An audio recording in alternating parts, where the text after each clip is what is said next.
प्रदेश की सियासत में इसमें ओम प्रकाश जी शूद्र शब्द को लेकर के सियासत बड़ी तेज है। आज रविदास जयंती भी है और दलितों के एक बड़े अगर कहें तो धार्मिक गुरु के रूप में भी माने जाते हैं रविदास जी। जो सियासत चल रही है, क्या लगता है कि ये मंडल बनाम कमंडल की जो 90 के दशक में शुरुआत हुई थी, उसी को दोहरा करके अखिलेश यादव कहीं फायदा तो लेने की पिछड़े बनाम अगड़ी का तो को फायदा नहीं ले रहा? तो फिर रामम शरणम गच्छामि जाके पूजा पाठ करके बेटी को सांसद बना लिया और आप मंत्री बन गए, 5 साल तो मलाई काटे। तो ये चर्चा में बने रहने के लिए बोल रहे हैं बाबा अखिलेश यादव, अखिलेश सिंह यादव लिखा है ना, सिंह भी हैं यादव भी हैं, दोनों है ना सटा हुआ अब इसको कैसे खत्म करेंगे दोनों सटा हुआ है। मुलायम सिंह यादव दोनों सटा है, तो कहाँ से भैया आधा शूद्र हो गए, आधा तो क्षत्रिय हो गए। हमारे साथ इसमें ओम प्रकाश राजभर जी हैं, जो गोरखपुर में महिलाओं को लेकर के एक बड़ा कार्यक्रम आयोजित कर रहे हैं। महिलाओं के हक के लिए, उनके अधिकार के लिए पूर्वांचल का ये सबसे बड़ा कार्यक्रम आज गोरखपुर में होने जा रहा है। सर, महिलाओं को लेकर के इस तरह का कार्यक्रम पहली बार आप गोरखपुर में करने जा रहे हैं, क्या मुख्य मुद्दे हैं और महिलाओं को जिस तरह से भागीदारी देने की बात सरकार कहती है, कितनी भागीदारी मिलती है? कि भारतीय समाज पार्टी के नेता और मैं खुद जब हम लोग गांव में गए तो महिलाओं ने ये कहा कि हमारी लड़ाई पुरुष लड़ते हैं और आज़ादी के 75 साल बीत गए और अभी तक हमारी लड़ाई सफल नहीं हो पा रही है, तो हम लोग अपनी लड़ाई खुद लड़ना चाहते हैं, महिलाओं का कहना था। तो हमारी सुरक्षा करिए, हमको प्लेटफार्म दीजिए, हम लोग घरों से निकल करके खुद लड़ेंगे। तो हमने अपनी पार्टी में बातचीत की, बातचीत करने के बाद तो हम लोगों ने तय किया कि ठीक है, आप लोग हम लोग तैयार हैं। तो हम लोगों ने आजमगढ़ मंडल में मऊ में कार्यक्रम किया। हमको अंदाज है कि न भूतो न भविष्यो, इस तरह का कार्यक्रम वो हुआ। अकेले खाली महिलाएं, श्रोता महिला, वक्ता महिला, संचालनकर्ता महिला। फिर फैजाबाद मंडल में कार्यक्रम हुआ, वो भी वही था। बस्ती मंडल में हुआ, वो भी यही था। आज आपके सामने होगा, शुरू हो गया है कार्यक्रम आने का। तो उनकी चाहत ये है कि जब पुरुष शराब पी के आता है तो घर में महिलाओं के साथ उपद्रव करता है, बच्चे शिक्षा से वंचित हो रहे हैं। तो हम अपने बच्चों के भविष्य और अपनी सुरक्षा के लिए हम पूरे प्रदेश में शराबबंदी को लेकर आंदोलन के लिए हम तैयार हैं। हमको प्लेटफार्म दीजिए, हमारी सुरक्षा करिए। तो भारतीय समाज पार्टी ने उनको अपना मंच दिया है उनकी सुरक्षा के लिए।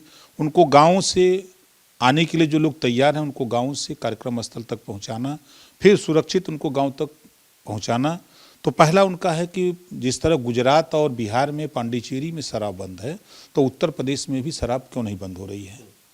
दूसरा उनका है कि सब लोग तो हमारे हक की बात कर रहे हैं, हम मैदान में आकर के अपनी लड़ाई 50% आबादी जब महिलाओं की है तो 50% लोकसभा और विधानसभा में हमारी सीटें आरक्षित हो जाए। पार्टियां हमको टिकट नहीं देती हैं, हमारे साथ भेदभाव करती हैं, तो इस नाते हम राजनीति में 50% भागीदारी लेने के लिए हम आंदोलन के लिए तैयार हैं। आप हमारी मदद करिए, हम आपके साथ हैं। तो उनका है कि लोकसभा और विधानसभा में 50% सीटें आरक्षित हो। देश की सर्वोच्च कुर्सी राष्ट्रपति की कुर्सी हो, प्रधानमंत्री की कुर्सी हो, मुख्यमंत्री की कुर्सी हो, डीएम की कुर्सी हो। इसके साथ साथ फाइटर प्लेन तक महिलाएं जब चलाना शुरू कर दी हैं, तो फिर हमको नौकरियों में आधा हमारा आबादी है तो आधी आबादी वाले को 50% सीटें हमारी आरक्षित होनी चाहिए। उन लोगों का कहना है कि इसके लिए हमको शिक्षण संस्था, चाहे वो प्राइवेट हो चाहे सरकारी, 50% आरक्षित सीटें आरक्षित हो जाए महिलाओं के लिए, ताकि हम पढ़ लिख करके हम उस लायक बने, हम आरक्षण हमारा आरक्षित हो तो हम उस योग्य बन करके वहाँ तक पहुँचें और हमारी सुरक्षा हम खुद करें। हम अपने हित के लिए कानून खुद बनाएं। जब हम 403 में हम 202 लोग पहुंचेंगे तो हम अपना कानून बनाने के लिए खुद सक्षम रहेंगे, हम कानून बना लेंगे और पार्टियां हमको टिकट नहीं देंगी। जो हमारी हिस्सेदारी 50% है, कोई नहीं देगी। तो इसके लिए सीटें आरक्षित हो जाएं। इस लड़ाई को लेकर के महिलाएं मैदान में हैं। कौन सी पार्टी आपके हिसाब से लगता है कि महिलाओं के हक की ज्यादा बात करती है, समाजवादी पार्टी या फिर बीजेपी? देखिए, वो कहावत है कि गले में माला, विचारों पे ताला, है ना। बात तो सब लोग करते हैं, महिलाओं को हक अधिकार मिलना चाहिए, लेकिन उनके ऊपर जुल्म जाति अत्याचार कौन करता है? पुरुष है ना, करता है। तो वो खुद मैदान में आना चाहती हैं कि हम डट के मुकाबला करेंगे। जब दरोगा बन के महिला आएगी थाने में, किसी थाने में कहीं अगर कोई पुरुष जुल्म जाति अत्याचार करेगा तो जहां 10 डंडा मार खाना तब 20 डंडा मारेगी, तब तो उसकी अकल ठिकाने होगी। तो इस तरह की उनका कहना है कि हम अब हमारा विश्वास उठ गया है, हम बहुत दिन तक इंतजार किए, अब हम निकल करके अपनी लड़ाई खुद लड़ना चाहते हैं। योगी जी तो बात करते हैं महिलाओं को उनका हक दिलाने के लिए, महिलाओं के लिए तमाम योजनाओं की भी उन्होंने शुरुआत की। जमीनी रूप से क्या आपको लगता है योजनाएं सक्सेस नहीं है, इसलिए महिलाएं इस तरह से बात कर रही हैं? देखिए, कागज में जो भी योजनाएं हैं वो कागज में है, 80% कागज में है, 20% धरती पर है। तो 80% कागज में, 20% धरती पर, तो उससे क्या मतलब है? हम लोग कह रहे हैं कि हम आपकी सुरक्षा करेंगे, मत करिए। महिलाओं का कहना मत करिए सुरक्षा, हम अपनी सुरक्षा खुद कर लेंगे, हमारा जो अधिकार है हमको दे दीजिए। आज उत्तर प्रदेश में 75 जिले हैं, 75 जिले में उनकी आबादी के हिसाब से एसपी बन जाए, डीएम बन जाए, एसडीएम बन जाए, तहसीलदार बन जाए, कानूनगो बन जाए, लेखपाल बन जाए, आधा सिपाही थाने में हो जाए, उलाट दिए सर। चलिए, महिलाओं के हक की बात आप कर रहे हैं, अच्छी बात है। प्रदेश की सियासत में इसमें ओम प्रकाश जी, शूद्र शब्द को लेकर के सियासत बड़ी तेज है। आज रविदास जयंती भी है और दलितों के एक बड़े अगर कहें तो धार्मिक गुरु के रूप में भी माने जाते हैं रविदास जी। जो सियासत चल रही है, क्या लगता है कि ये मंडल बनाम कमंडल की जो 90 के दशक में शुरुआत हुई थी, उसी को दोहरा करके अखिलेश यादव कहीं फायदा तो लेने की, पिछड़े बनाम अगड़ी का तो को फायदा नहीं ले रहा कि सबसे पहले तो आज गुरु रविदास जयंती है, उस अवसर पर पूरे प्रदेशवासियों को हम शुभकामनाएं देते हैं। और सवाल जहां तक कहा है आपने कि शूद्र, बाबा साहब डॉक्टर अम्बेडकर जी ने संविधान में कहीं शूद्र शब्द का इस्तेमाल नहीं किया है। संविधान में 4 जाति बनाई है, सामान्य वर्ग, पिछड़ा, अनुसूचित जात, जनजात, 4 जातियां बनी है। पूरे संविधान में बाबा साहब डॉक्टर अम्बेडकर ने कहीं इस बात की जिक्र नहीं किया। जब ये कहने वाले लोग सत्ता में रहते हैं, जैसे अगर हम मौर्य जी की बात करें तो बहुजन समाज पार्टी की 4 बार सरकार बनी, तो 4 बार ही सत्ता में मंत्री थे, तब महिलाओं का अपमान नहीं दिखा, तब इनको पिछड़े दलित का अपमान नहीं दिखा, तब तो मलाई काट रहे थे। जब देखे कि अब मलाई नहीं मिलने वाली है तो पाला बदले, तब कहाँ गए? रामम शरणम गच्छामि। तब राम की शरण में चले गए और वहाँ जा कर के उसी रामचरितमानस पर माला फूल चढ़ा के हाथ जोड़े, राम राम जपना, अति पिछड़ों का माल लूटना। 5 साल चला। जब पिछड़ों के साथ 69,000 शिक्षक भर्ती में, 68,500 शिक्षक भर्ती में, 12,460 शिक्षक भर्ती में हिस्सा लूटा जा रहा था, तब तो मलाई खा रहे थे, नहीं दिखाई दे रहा था उस समय। जब सामाजिक न्याय समिति की रिपोर्ट लागू कराने के लिए ओम प्रकाश राजभर जब पिछड़े समाज के नेताओं से मिला, तब ये लोग कह रहे थे कि आप लड़ो, हम लोग नहीं लड़ सकते, हम लोग इसमें आएंगे आपके साथ तो पार्टी, हम लोग मंत्री चला जाएगा, पद चला जाएगा।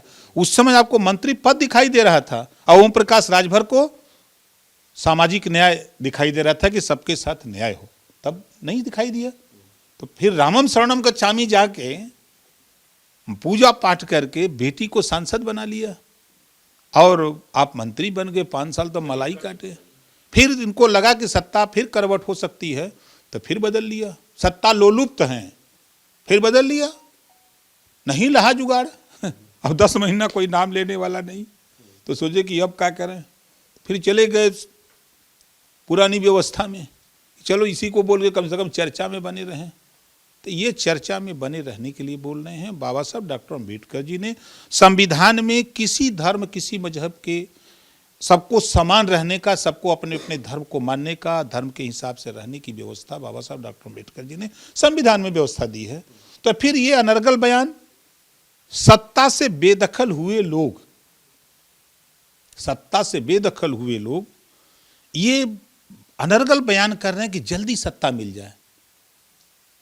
जहां तक अखिलेश जी की बात कर रहे हैं, समाजवादी पार्टी ने प्रमोशन में आरक्षण करके, लागू करके लाखों लोगों की नौकरी से छुड़वा दिया।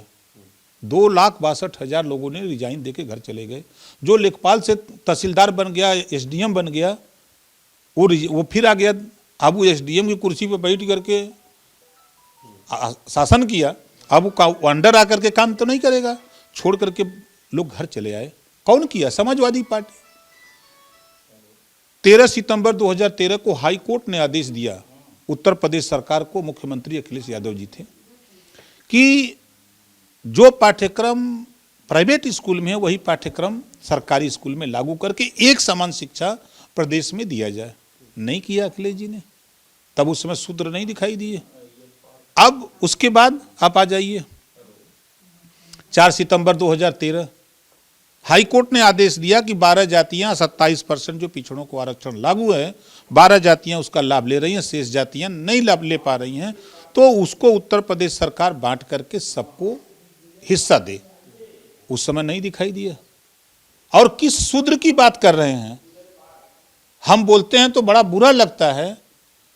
अब तो शूद्र से ऊपर हो गए, अब आधा शूद्र हो गए, आधा सिंह हो गए, छत्री हो गए। अब कहां रह गए शूद्र? किस शूद्र की बात कर रहे हो भैया आप?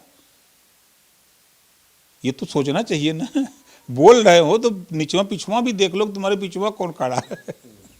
इसको भी सोचना चाहिए ना। मतलब अब पूरी तरह से शूद्र नहीं है वो आपके हिसाब से? राम मनोहर लोहिया जी ने कहा है कि अगर जाति व्यवस्था खत्म करना है, एक रूपता लाना है, तो जाति अपने नाम के आगे और पीछे जो लगाए उसको हटा दो। अब आप देखिए अखिलेश यादव, अखिलेश सिंह यादव लिखा है ना, सिंह भी हैं यादव भी हैं, दोनों है ना सटा हुआ। अब इसको कैसे खत्म करेंगे? दोनों सटा हुआ है। मुलायम सिंह यादव दोनों सटा है, तो कहां से भैया आधा शूद्र हो गए, आधा तो छत्री हो गए। तो ये पहले तो आप बोलने से पहले आपने किया क्या? सत्ता में आप थे 4 बार, तो देखिए देश में एक समान अनिवार्य फ्री शिक्षा की जरूरत है, गरीबों का इलाज फ्री करने की जरूरत है। जातिवार जनगणना, जब आप सत्ता में रहते हैं तब जातिवार जनगणना नजर नहीं आती है, सत्ता से बाहर आते हैं तो जातिवार जनगणना नजर आती है। सत्ता में आप रहते हो तो घरेलू बिजली का बिल माफ करने की बात याद नहीं आती है। ये चीजें सत्ता में रह के ना किया जा सकता है। आज आप कह रहे हो कि हमको सत्ता मिलेगी तो मैं करूंगा, और सत्ता जब मिली थी तब आपने क्यों नहीं किया? ये सवाल ओम प्रकाश राजभर जब बोलता है तो लोगों को बुरा लगता है कि यार इसे ना बोले के चाहिए ना।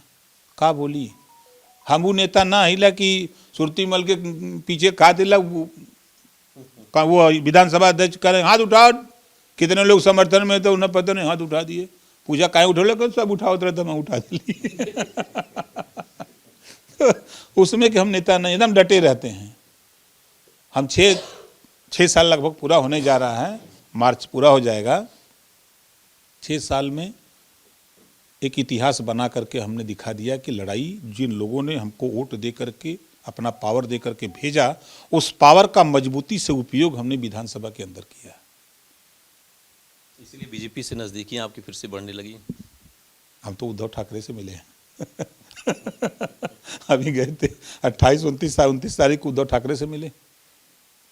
बीएमसी का चुनाव हम मिलकर लड़ने जा रहे हैं। हमारी नजदीक देखिए, अखिलेश यादव जी योगी जी से मिलेंगे तो कोई उंगली नहीं उठेगी, मायावती जी मिलेंगी सोनिया से तो कोई उंगली नहीं उठेगी, लेकिन ओम प्रकाश राजभर अगर मिल गए तब तो उंगली उठी जाएगी। ये हाल है भाई। हम मिलते हैं तो सामाजिक न्याय समिति की रिपोर्ट के लिए, हम घरेलू भी, जब इस देश में आरबीआई से, रिजर्व बैंक ऑफ इंडिया से लाखों करोड़ रुपया उद्योगपति लोन लेता है, जब नहीं दे पा रहा है तो सरकार ने डिफाल्टर घोषित करके कर्जे माफ कर दे रही है। तो जो उत्तर प्रदेश में गरीब कमजोर को स्मार्ट मीटर लगा दिया आपने फ्री में, तो सोचा कि बिल देने नहीं है, अब 3 साल 4 साल के बाद भेज दिया 20,000 25,000 15,000 का बिल, काट दिया गांव को गांव कनेक्शन। तो वो बेचारे डिफाल्टर घोषित करके उनका भी घरेलू बिजली का बिल माफ करो।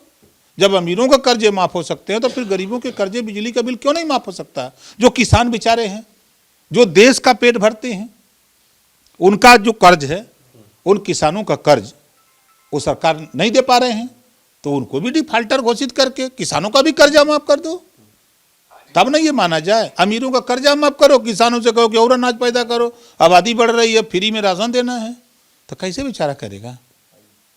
कुल मिला के एक आखिरी सवाल ये है कि क्या ओम प्रकाश राजभर 24 के चुनाव में जो लोकसभा चुनाव होने जा रहा है बीजेपी के सहयोगी दल बनेंगे, जिस तरह से निषाद पार्टी पूरा एक भाई का जो बताते हैं छोटे भाई का फर्ज हम अदा कर रहे हैं, आप भी क्या मझले भाई का फर्ज अदा करेंगे बीजेपी के साथ? नहीं, देखिए अभी तो हम 25 करोड़ आबादी जो उत्तर प्रदेश की है, उस आबादी में जो वंचित हैं, शोषित हैं, हम उनके बीच में हैं। आधी आबादी महिलाओं की है।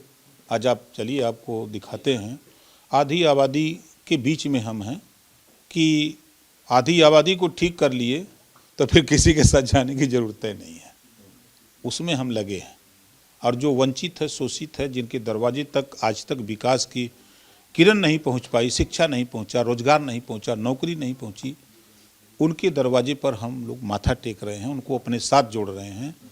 और जहाँ तक सवाल आपका है 24 का, तो अभी बहुत गठबंधन होंगे।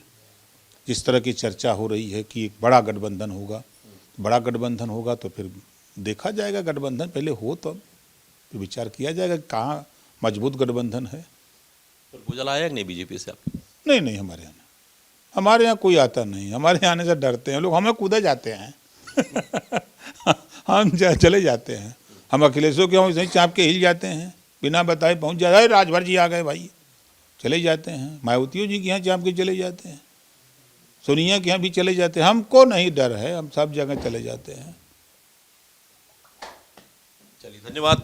ओम प्रकाश राजभर जी आज गोरखपुर में एक बड़ा कार्यक्रम कर रहे हैं। आधी आबादी को अपने साथ लेकर जो पूरे प्रदेश के लोग हैं उनको अपने साथ जोड़ने की कोशिश है। और सीधे तौर पर इनका मानना है कि प्रदेश में जो चीज़ें चल रही हैं वो ठीक नहीं है। सियासत जिस तरह से शूद्र और रामचरितमानस पे चल रही है वो बिल्कुल ठीक नहीं है। और अभी फिलहाल इनका जो पूरा लक्ष्य है वो आधी आबादी को साधने का है, क्योंकि अगर आधी आबादी इनके साथ आ गई तो कोई भी लक्ष्य इनके लिए अभेद्य नहीं होगा। हर जगह ये अपनी पूरी मजबूती से दावेदारी कर सकेंगे। वीडियो जर्नलिस्ट प्रेम के साथ दीपक श्रीवास्तव, न्यूज स्टेट, गोरखपुर।